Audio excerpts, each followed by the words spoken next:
AITA for getting upset that my BF was going to spend a couple of nights with his female best friend. My boyfriend, Justin, and I are both doing long distance. A couple of days ago, Justin told me his female friend, Emily, who I've only met briefly on FaceTime for 5 minutes, is coming to stay with him for 2 nights in a couple of weeks in his studio apartment, which has no separate rooms but 2 beds. By the sound of it, it seemed that plans had already been made.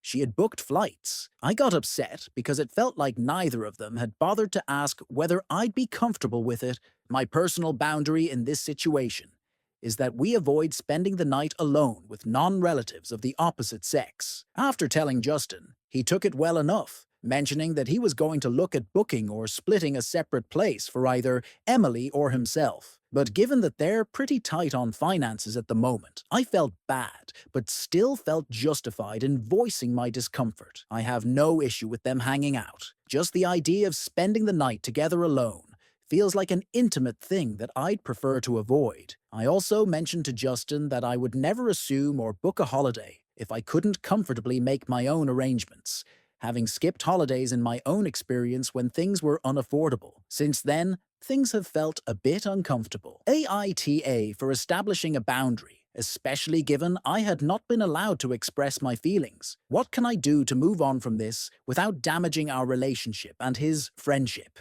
Justin is going out of his way to stay in temporary accommodation, which is further from his workplace to accommodate Emily. I know he's trying his best to be a good host and respect my wishes, but I still feel a bit guilty. I have told Justin that I don't mind him hanging out with Emily and want them to still enjoy their time together.